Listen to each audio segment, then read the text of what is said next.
Hey guys, welcome back. My name is Ghost, and this is the Ghostcast, bringing light to the unknown. And time to go into a cryptid. Let's go, guys.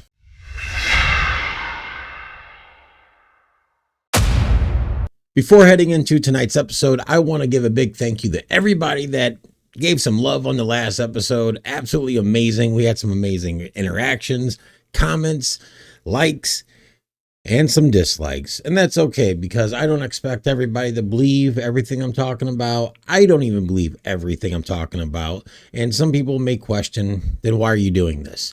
Well, because it's fun to learn about weird and unknown stuff, just like some of you are curious about. So we're going to head into tonight's episode. But before doing that, make sure you're hitting that like button so this video gets out to more people that are just like you, that want to know more about the weird and unknown. And also hit that subscribe button, because hit that subscribe button lets you know when I upload a new video. And before we go any further, I want to give a big thank you to Tracy Stanley 3554 here on YouTube, a viewer that commented on the last episode about what we're about to cover. And I was kind of shocked that someone else knew about these things. And as of last night, I didn't know a lot. Now I know a little bit more, and I'm going to educate you guys. The purpose of these videos aren't to make you believe there is something out there. It's not to make you, become an absolute believer. It's just to inform you and others of what might be out there, what is said to be out there. And, curiosity, they say, killed the cat. But I'm curious about a lot of stuff. And just like you guys, I'm going to make sure my curiosity goes as far as where I can share it with you and let you guys know. So is everything we talk about real, or is it fake, or is it a hoax? I'm not sure, but that decision's up to you personally. But I want to know your thoughts in the comments down below. So let me know what you think. All right. So we are 4 episodes into this little web series, and it seems everything is going back to the 1800s, which is crazy because, stories are as old as time. There was absolutely no other type of entertainment. There was no TV, radio, TikTok, social media.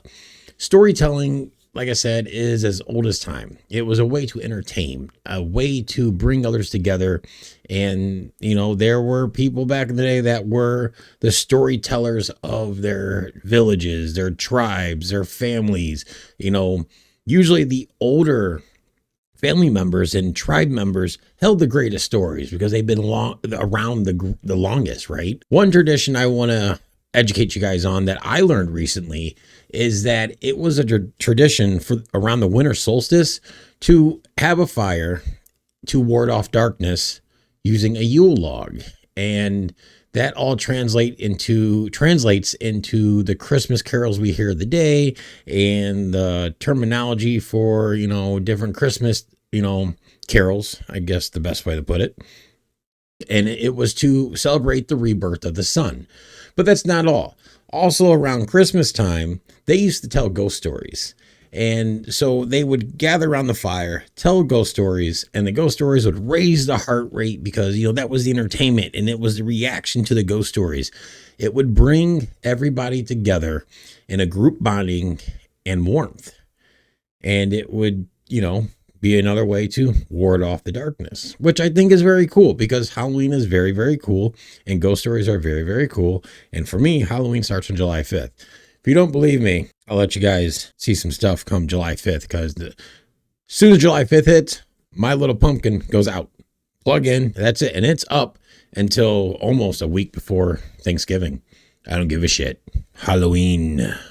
As I said, I've already planned to bring this cryptid to the series, but after seeing viewer Tracy Stanley comment about it in the last episode, I knew it was time to bring it. So we are diving into the story of Pukwudgies.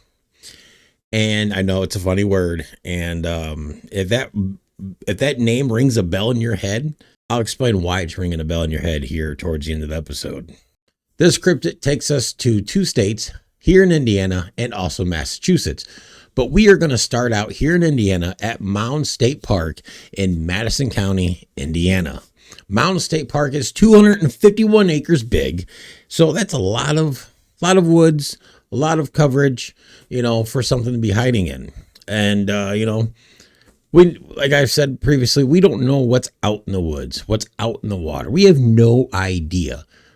There's got to be more out there, right? Mound State Park is home to 10 mounds, one of them being the Great Mound, which measures 390 feet across and consists of a circular outer embankment of 9 feet high and 63 feet wide. These mounds were made in dedication to the sun god and earth mother and served as and were gathering places for religious ceremonies. The 10 mounds that are at Mound State Park are said to be made by prehistoric Indians known as the Adena Hopewell people. So let's talk about the park legend, Pukwudgies. Pukwudgies. And if I'm saying that wrong, please correct me. I won't take any offense to it. All right. Just saying. So I know the name is funny and I probably am saying it wrong. Pukwudgies is an Algonquian word for little man of the woods that vanish. Stories of Pukwudgies go back as far as 9,000 years. Many indigenous people, such as the Lenape tribe, who lived in Indiana way before the settlers came and took the land. The Pukwudgies are said to have the ability to become invisible and even shapeshift. The origins of the Pukwudgies are said to come from the Wampanoag tribe stories that says they originated in Hockomock Swamp in Massachusetts. These troll-like creatures are said to be 2 to 3 foot tall, troll-like, have large ears and large noses. What makes them different from dwarfs is that they are said to have porcupine-like spines going from the top of their head all the way down their back. The legend of the Pukwudgies are said to go back 9,000 years, but I did as much research as I could to try and find some reported known sightings, and I was able to find some, but not all these stories or reported sightings have dates associated with them. But I did my best to try and bring you guys some stuff, and we're going to dive right into the first sighting right now. So one of the first sightings takes us back to 1927 to author and amateur archaeologist Paul Startzman, now deceased, claims he encountered Pukwudgies many times, and writing about his experiences in his book, which from what I was able to find, you can no longer order the book, and it would be nice if I could get my hands on a copy, but I'm going to check eBay. He reports that his first sighting was in 1927 when he was only 10. Startzman says he was hiking alone at Mound State Park when he suddenly saw a little man half his size. The description that Startzman gives is, quote, dull blonde hair that covered his head like a helmet, which left his round ears to protrude, unquote. So before we go any further to the encounters, now, like I said, he wrote about a lot of his experiences and the interviews he did with some Hoosiers about their encounters about the Pukwudgies in his book, The Pukwudgies of Indiana. His book I can't find anywhere, like I said, but if you guys happen to find a copy, let me know. I'm going to search eBay. Now, the second encounter comes from Startzman, but not as the eyewitness of the encounter. He interviewed an old lady that spent her childhood living up at Mound State Park. For those that have been to Mound State Park, you probably know of the famous house that sits there, the Bromberg House, which was built back in the 1800s. There we go, back to the 1800s. It was lived in by the Bromberg family, and a girl named Eloise once lived in the house growing up. And this is who Startzman interviewed, but interviewed her at a nursing home at an elderly age. So the interview took place at a nursing home in Anderson, Indiana, where Startzman interviewed Eloise, and she claims that she remembers playing alone in the park, and she was approached by a group of little people who seemed curious about her and what she was doing. She states they had high-pitched voices and spoke a language that she could not understand. She also claims that she had another encounter when she was older and was hiding alone in the nearby woods. As I said before, I do not claim these are all 100% real sightings, or these are 100% real creatures, or that they're 100% fake.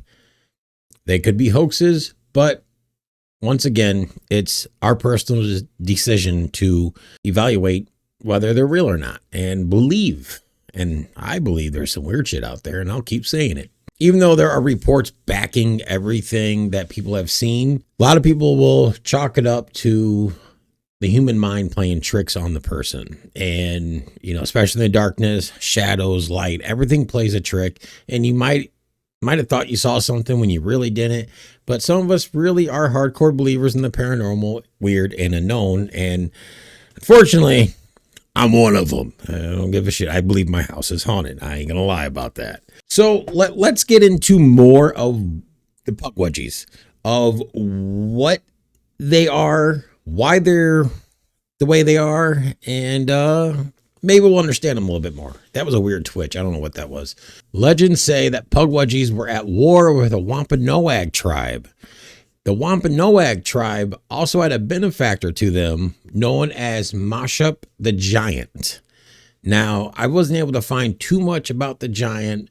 I'm assuming that's going to be a little more bit of a deep dive to see what the story is behind all that. But what I was able to find out, that the tribe asked Mashup to rid the Pukwudgies out of the surrounding area. So he threw them out of the area, in the process killing many of them. But for the Pukwudgies that were not killed and that wanted their revenge, they started to attack the tribe, killing the adults, setting houses on fire, and said to be kidnapping the children. Now, you piss these things off, then it's just said that they are definitely evil little creatures. So let's go back to Startsman's encounter. He said that he saw a little man half his size. Pukwudgies are reported to be 2 to 3 foot tall and, have the spines and all that.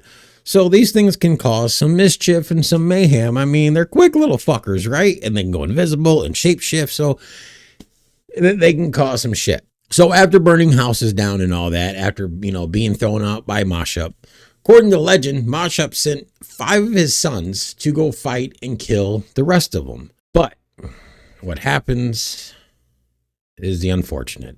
All 5 sons were killed by the Pukwudgies, and that was all I could find on that. There are some reports saying there are varied stories of that. The Pukwudgies attacked Mashup's wife, and but it goes different ways. But that's one of the stories I was able to come across multiple times. Now, going into Encounter 3, we are heading outside of Indiana, all the way to Massachusetts. This sighting takes us to Freetown State Forest in Bristol County, Massachusetts, a state park that is 5,217 acres big. You know how much shit could be hiding in those woods, in that forest? Anything could be hiding there. And it's Massachusetts. So if you're from Massachusetts, the Bristol County area, and you visited the forest, I want to know what you've seen in that forest. I want to know if you've seen anything weird, or if you have any weird stories to tell about Massachusetts itself that you have experienced. Let me know in the comments, because it thrives these videos, and I want to know your thoughts. So heading to Freetown State Forest, a woman named Joan was out at the park walking her dog, when out of nowhere her dog took off in the forest, dragging her along, when finally her dog came to a stop. Upon realizing, Joan looks up and she is face to face with a small creature that she says, quote, was 2 feet high, pale gray skin, and very short legs, with large lips, and had a canine-like nose, unquote. All right. At that point, I don't know. I don't really have any words for that. They stared at each other until her dog pulled Joan back to the path. But what makes this encounter even more bizarre, well, this is where it gets a little creepy. It's not the encounter that frightened Joan.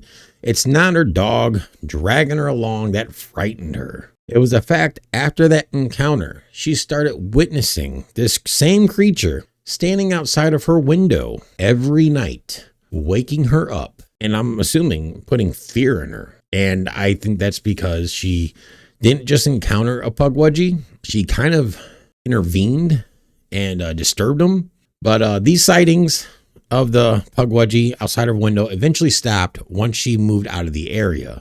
So you're probably asking yourself, are these Pukwudgies friendly, or are they enemies, or what are they? Well, I'm going to give you a little bit of information on that.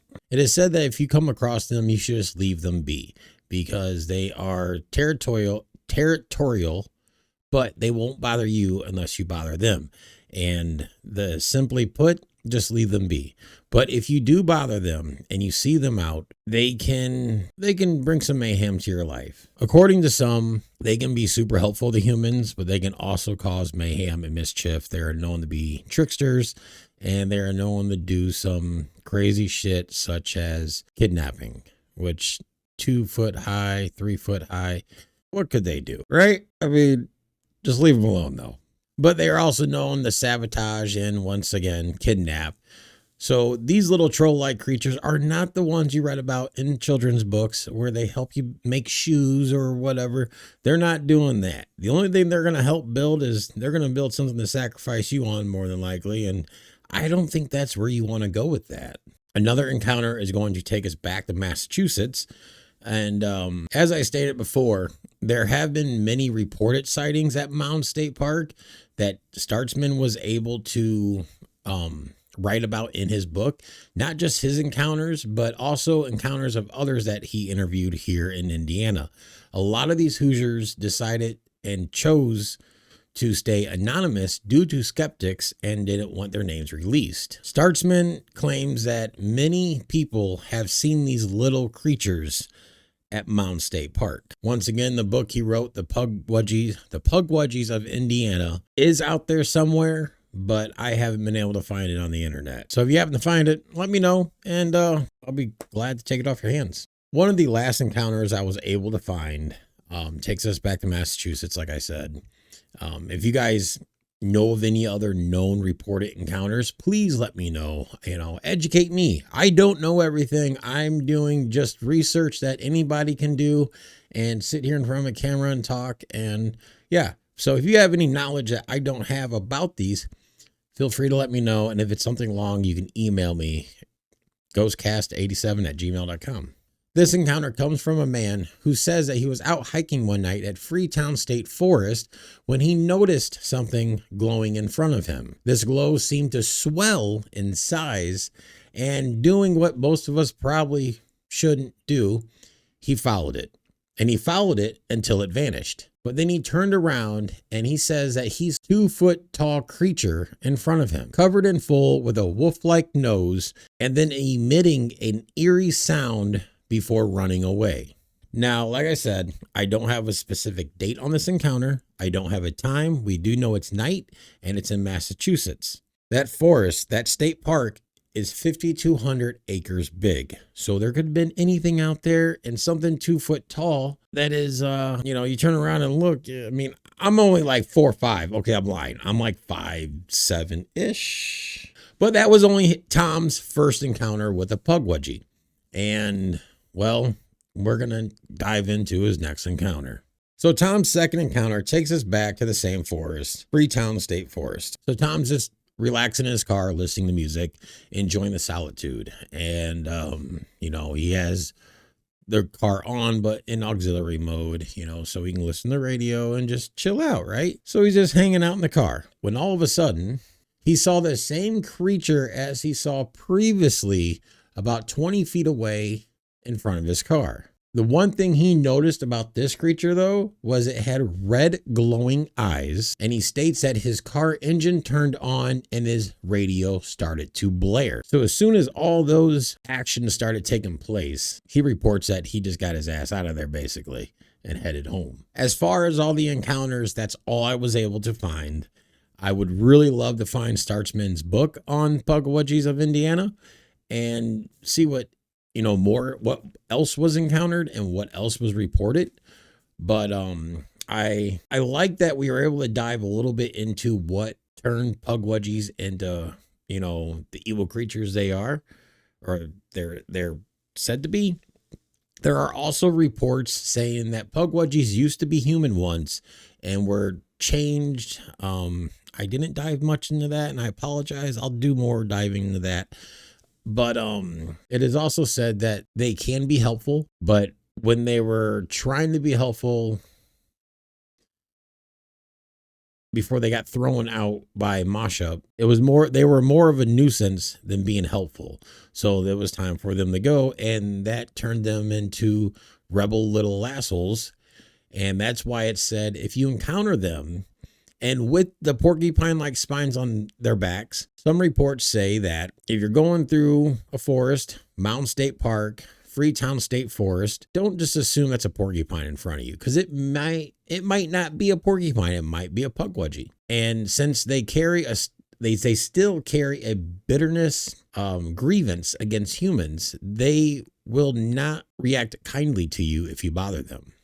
So just leave them alone if you see them. If you see a porcupine, leave it alone, because if you see, just leave it alone. Porcupines in general, leave alone. Even though they don't shoot their quills out, they actually, I learned this the other day, in order for their quills to stick, they got to be pushed in and then they release. But yeah, just leave them alone. Leave porcupines alone and leave Pukwudgies alone, because either way, you're gonna feel some pain. You don't want either of that. What I find really interesting is that in 2022 of October, Mountain State Park actually hosted a hike just for Pukwudgies. It was a Pukwudgies glow hike, and it was just meant to bring a bunch of people. It was free to go on a night hike and look for Pukwudgies. I wouldn't do that. Why would you do that? I mean, I'm not saying it's a bad idea. I think it's really cool that the park, follows up on this crazy lore, this story, this cryptid, this legend. That's cool and all. But if a very big if they happen to be real, like other reports state, they can carry magical items, weapons. Do you really want to be on the other end of the magical weapon? Do you really want to be taunted and tricked and, mischief brought to you from these little 2-foot guys? I wouldn't, because my life is already hectic in most spots and I don't need any more trouble. But I do think it's kind of cool that they hosted a hike for it. So maybe they'll do another one this year. And if they do, I'm totally going. So do you remember when I said, if you're a Harry Potter fan, that the word name, creature name, Pukwudgie might trigger something in your head? Well, that's because it's the name of a house in Harry Potter, but from the franchise Fantastic Beasts and Where to Find Them series. I guess there's a whole Harry Potter world. I can't say it right. And the name of the house is called I don't know. School of Witchcraft and Wizardry. I'm bad with words, but yes.